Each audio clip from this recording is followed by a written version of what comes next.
What's up, everybody? Michael Silva here.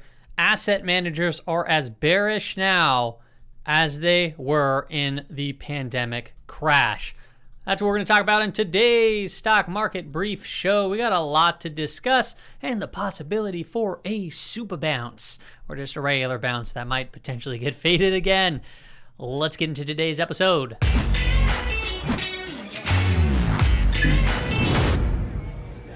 All right, everybody, welcome back. First and foremost, make sure to subscribe if you haven't subscribed. I get a lot of new viewers, a lot of returning viewers. Make sure to hit that thumbs up button too. It's greatly appreciated. It helps grow this channel, which is what I'm trying to do. You know what I'm saying? Let's take a look here at this specific chart. Beneath us, right, is the National Association of Active Investment Managers, and that is here on the top, what I call the NIAM. But you don't need to call it the same thing, right? I do what I do. And then below us is the RYDEX, and it's just inverted, right? So it actually, if it goes down, it gets, you can see the number is 30, and as it goes up, it's 0.05 and so forth. I'm not going to get too much into the exact numbers, but I want to point out that the readings themselves, and I guess I'll point out what these actually are. So first and foremost, the RYDEX is a way for us to analyze sentiment that's based off of what investors are actually doing with their money, okay? That's the red portion. The NIAM, or the National Association of Active Investment Managers, this index represents just the average exposure to the U.S. equity markets, I guess in short, and that's reported, right? So it's just reported by the members, and you can see we're getting a very low reading at 12.61%. So long, and then we were about at that level right here in the midst of the pandemic crash. Now, the RYDEX is also a new tick reading lower, and you can see it's not as low as it was during the pandemic crash, but it's not too far off either. So sentiment is very, very bearish. Now, typically people say when it gets under 50, it makes a good opportunity to potentially go long and fade the sentiment. Well, I would say that a little bit better sentiment would be as if this crosses down through 50 and then you wait for it to cross back up through 50 to get a little bit better sentiment. That's what I've done, and that's kind of the studies that I've looked at in here that it worked a little bit better. But this is also a lagging indicator, and it is just one of many sentiment indicators. I wanted to call out here also, we did talk about the S&P 500 seasonality chart, second year Dem president line over here, the red line. And October, towards the beginning of October, and by the way, we're coming into month's end tomorrow, new month, new quarter, we're going to have a little bit of a markup. Maybe not. It's also Friday. We will see. However, be ready, because sometimes days like this can turn into trend days and can make for some great intraday trade. But in October, it shows that we pretty much rally straight up into around the middle of the month, and then we take another hit. So if we are going to get a nice size rally, I want to make sure that people are actively prepared to be able to take some, here and there shots in order to, catch a move to the upside if we are ready to move to the upside, that is. A couple of other things that I want to go over as far as some indicators go from a bullish perspective, and then we'll get into the more bearish things here momentarily. But the HYG, now let me just say this, I was tagged on Twitter a bunch of times and the Patreon of everyone showing that HYG was diverging from the SPY. So y'all are paying a lot of attention, and it's a good thing that you saw it too, right? It could have helped out in that end of day rally. I was waiting more towards end of day because we were seeing weakness, and if the HYG were to get hit further down, I would have expected the SPY and the Qs to actually tag their lower weekly expected moves. We haven't tagged one of them yet, actually, surprisingly enough. It's been a while since we haven't tagged one. Now, the positive divergence that is building, we have a higher low in the HYG, which is considered the smart money. And then as far as the dumb money goes, we have a lower low. So we have a couple of other times where that's happened, right? We've had it right here, and you saw a nice big rally from that. You saw it right here, which we saw a nice big rally from that. Right from here, we saw a nice big rally from this one. And right here, we saw a nice big rally. Now, it doesn't mean that it has to happen all the time. I saw sometimes where it's broken down before, so we need to just be on guard, right? It's not a holy grail indicator by any means, but it is something that we can obviously pay attention to and potentially catch leads to when the market could even turnover, right? It turned over here. These were negative divergences in the red boxes, and it gave us insights to when the market was falling. And these are giving us pivot points and to potentially see the market move obviously higher. And we'll dive into the 15-minute chart of what to look for more specifically if we are going to get a rally.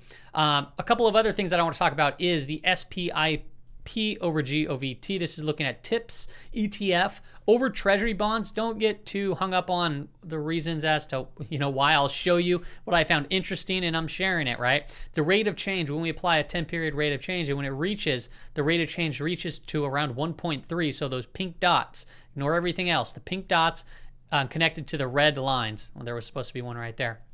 So pink dots connected to the red lines. Very shortly thereafter, we saw pops in volatility. Pops in volatility, pops in volatility, pop, pop. The most recent one we called out on this show was right here. The one before that was right there. And what did we see? We saw a little pop in volatility, and then take a look over here. It gave us a big warning sign, right? This was when the market was just rallying and rallying and the VIX was getting crushed. And we pointed this out, and this is during the time we're like, no, it's not going to go reach another bottom. The bottom's in, blah, blah, blah, blah, blah. And then VIX obviously just took off like a rocket ship. It doesn't tell you how high it's going to go by any means, but this time it took off like a rocket ship. The reason why I'm calling it out now is because look at the green lines, the green lines, the green lines, the green lines, the green lines. When we see the rate of change hit down to -2, what I've noticed was volatility subsides. And then when it got right over here, volatility picked up but then subsided. Okay, right here, volatility subsided.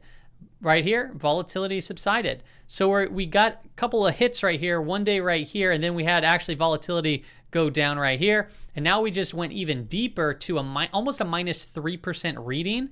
So it has me wondering here if volatility might come off a little bit. So I wanted to do a little bit more, diving into this. So I went back through, history here, which, by the way, the last time that it actually got this deep of a reading around -3 was this time right over here. It was, right here, and that was when we saw the big move to the downside, okay? So I'm not going to put too much weight on it, but I want to show you some things too. This was back in 2013. You have to go back far, right? And I'll show you another one here during the pandemic crash, but back to 2013 over here is when we got that type of a reading. And this actually, when it started turning back up through it, that marked the top in this peak volatility, which was only right around 20 at the time. Okay, so another thing that I want to call out here is the pandemic is where we got a very, very deep reading. You can see here, it basically was at -3 at some point, but then it just dived very deeply into around -7.5%. And that is when we saw around the top there in the volatility index, the VIX, using that there, okay? So, yep, this could very well be a potential opportunity to see volatility subside a little bit. Some of the other indicators that I look at, keeps me a little bit on guard because we could very well see a pop. This could dive deeper, and then we could fade. So we got to pay. We just got to be on guard and really manage our risk. Today, the S&P 500 had a new closing low, so that's probably something that's going to be all throughout the news. The upper expected move has not gotten hit, which is at 3,817. Then the lower expected move, you can't see it because it goes down a little bit deeper, but it's at 3,568, and the low of today was at 3,610. So look, at anything could happen tomorrow. Okay, don't rule out a weekly expected move tag tomorrow. Right? Anything could possibly happen. So we'll be on the lookout. We'll look at the 15-minute times momentarily. The big thing here today was interesting was the dollar broke down. However, the S&P 500 did not react to it. And a lot of people caught that as well. Now, I want to remind people, why is the dollar coming off? Well, it could very well be because of the macro environment. But before the macro environment kind of changed and we had news come out on this big dollar drop, right here we're coming into the upper weekly expected move, and it gave us some insight. Hey, this move could be very well taking a little bit of a breather. But I want to remind everybody that the correlations across the screen, where we're looking at the S&P 500 correlated to the dollar, and we're looking on various time frames. I'll just redraw that out. We're looking at a 15-period day correlation, 30-day, 90-day, 120, 180. Again, we have it's almost a complete negative correlation, minus 0.92, right? It's almost a perfect negative correlation from a larger reading. And yes, you can see that these things do change. They ebb and flow, right? And then you could see down here as well, we have, 30-day, minus 91. So those are the most recent, the most near-term correlation. So yes, we might see a day that's off. That's totally fine. Understand that it's still a strong negative correlation at this given time, which means that if the dollar starts bouncing, the S&P 500 could still very well get hit to the downside. And if the dollar keeps falling, right, that could mean that the S&P 500 could very well bounce, okay? And we can always continue to watch that to see what changes and develops. The 10-year yield was up slightly on the day. Inside trading candle will continue to watch it. Not much there going on. The bonds were down also, minus about 0.5%. What was the big movers on the day? Apple, right? Apple finally got hit a little bit. It had some more news come out. Big distribution day, closing outside of its weekly risk range. It was down 4.91%. Okay, so the S&P 500 may have not reacted positively all too well because its biggest component is obviously getting hit hard. This makes me always think about this relative strength line here too. You see Apple relative to SPY, and it's wedging up into this area, and yet price momentum oscillator has been putting lower highs in, which tells me that the momentum of the relative strength line to the upside might be slowing. So if this continues to get hit and Apple gets hit, and maybe even it's a possibility, right, to come retest this bottom, which everything else is basically doing that. So if Apple were to come down here, where do you think the SPY is going to be trading? I ran a survey on that, and the majority said it's going to be less, I believe, than 320 on the SPY. So we'll see if that comes to fruition. Tesla also got massively hit hard. Go figure, right? This thing has been up and it's been doing quite well, but then we're taking almost a 7% down day pretty much across the board. If you look at the heat map, everything got hit pretty hard. Google was down 2.63%. Meta was down big. Amazon was down. Tesla was down. Yeah, it was a very, very hard day for the mega cap stocks. And if the mega cap stocks get hit this hard, it's going to be a rough one. Even if you run a scan for new 52-week lows, I like to use 52-week highs, but if you go 52-week lows and you just look at market cap, filtered from highest to lowest, or even volume, take a look at the names that are in there that hit 52-week lows today.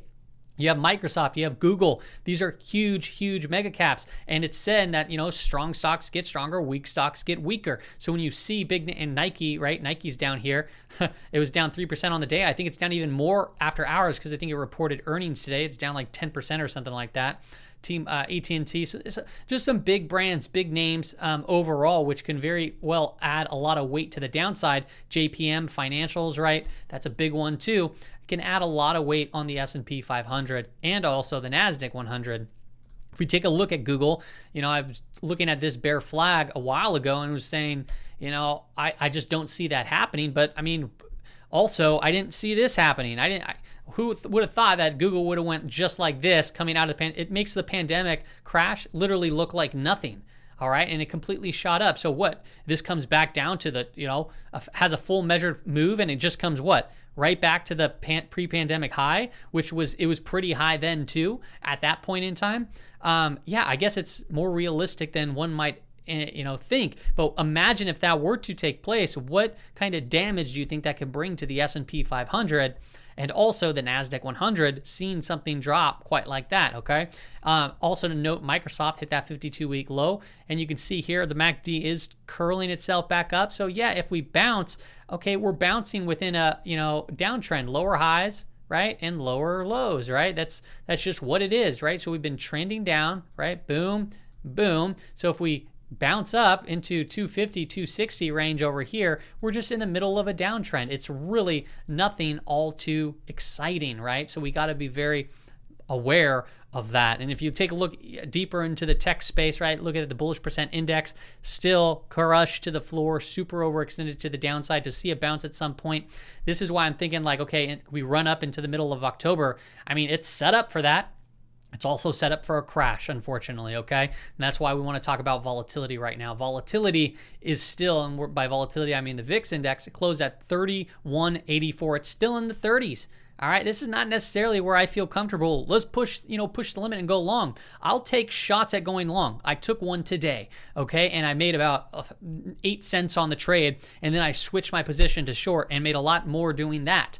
I will be looking for long positions. I always do on a daily basis. Right now, given the environment of high volatility and trending volatility, higher highs, higher lows, it is a better environment for, I'll draw it out. It's a better environment for trading versus investing. all right? When volatility is low and subsiding, it is a much better environment, and everyone knows exactly what they're doing because everything's going up. Also to note, we're still in backwardation. We do have the back month versus front month over here. It's extended back down to the downside while the VIX is up here. All right, so backwardation, another way to visualize it. And this has marked short-term bottoms. It marked that little bottom the other day, and then we just had, you know, another just violent move to the downside. So everything's set up for a bounce, all right, but everything's set up for a crash. Sorry if that, you know, bothers people, but it is what it is, all right? If you take a look at other volatility index products, you have the NASDAQ 100. This is closed at 36.91. Oh yeah, have fun over there. Talk about a lot of chop. Russell 2000 at 37.08. Yeah, have fun with that one. Take a look at the Pring bottom fisher. It's still pointing straight down, and the 10-period moving average now is moving of just about, it will cross down -30. So it's going to be interesting to watch. Like, even if we get a little small bounce here, I would like to see this start curling over to give me a little bit of insight that, hey, now we could be setting up for that October rally before a potential, you know, something bigger might happen. Summation index also pointing straight down. I would feel a lot more comfortable if this starts curling over and the parabolic star starts catching up to it. All right, this by the way, this reading that we got the other day, we haven't seen a reading like that since the pandemic low. So pretty intensive, intense readings on these indicators. Let's take a look at the 15-minute time frame. So first and foremost, pay attention to the 5-day moving average. It is still declining, means bears have the momentum. As you can see, this week we haven't gone anywhere. We really have not gone anywhere. We are just stuck within this little area, and we've seen massive volatility, squeezes, then crashes, then squeezes, then crashes, and then another squeeze right here. We saw squeeze faded. Do not trust any rallies, right? And do not trust any big market hits to the downside for the most part. Right now we are in this trading range, and it keeps throwing us for a loop because we have breaches, right? So if I go like this, right, you can see, yeah, however you want to do it, we actually came, right, we stopped here, ping pong, broke it. Oh gosh, we're gonna flush, up, psych, now we're ripping. Oh, I missed this whole move. I'm gonna go long right here, up, psych, right, and then it's breaking down, psych, and then we broke down, and then we're like, psych, right? So this is just a bunch of open interest, a bunch of gamma just building up, and when it actually does break, it's going to be very violent of a move. I can only imagine. We've been seeing that. This was one of the trades that I took intraday today, but I actually traded it on the Qs. So what can we watch for? Well, watch for price to eventually get back above the 5-day moving average. Even if it gets above there like that, fills a gap, start looking for the 5-day moving average to flatten out, and new trades will set up. And so you can do something a little bit more comfortable. Maybe it's going to be, you know, inverse head and shoulders. That's what people are going to call out. And then we're going to go pop up here to around 380 or back to 390, whatever the case is. That's my kind of like long thought right there. From a bearish perspective, just wait for new bear trades to set up, right? I'm not going to short down here, right, intraday. I'm not going to short right here. I'm going to be covering shorts down here and right here where it had that bottom, right? I watched this move to the downside, right? So this whole move to the downside, remember the morning woke up. I'm going to actually go to the Qs to show it. Okay, we woke up, gap down. It was through all those anchored VWAPs that we talked about. So right out of the gates, red warning sign or a flag, right? And what do we say? Don't just jump in. Don't just jump in right away. Wait for it to turn back around and see what can happen. So on the 2-minute time frame, we saw something like this take place, a little double bottom, right? And then I tried entering in and got a little bit right there, and then we got stopped out. It was a small little tiny gain. Then that was from the long side. And then from the short side, then we started noticing this, right? So we saw obviously this big move to the downside, and people probably started wanting to short right here, like, oh no, it's crashing, it's over, game over. And then we started, you know, flagging, right? Expansion leads to contraction, and then contraction flies back down to expansion. So what we're doing right here is just another expansion type move, right? Or a potential contraction type move. We got to see a little bit more time play out. You had a positive divergence that's still building here, positive divergence that's playing out right there. This could very well be some sort of tiny double bottom, but it wouldn't be considered a double bottom really until it actually gets through here, and that can set us back up to potentially fill this gap up in this area. Okay, so that's what we can potentially look for in the Qs go tomorrow. If we take a look at the IWM didn't actually put in another new low. It actually, which is pretty nice, right? So it put in a little bit of a higher low intraday, and we were close. I'd say we basically broke it. So, but we're sitting right there at the 5-day declining moving average. So give it more time to obviously set up too. We do have a bullish crossover taking place.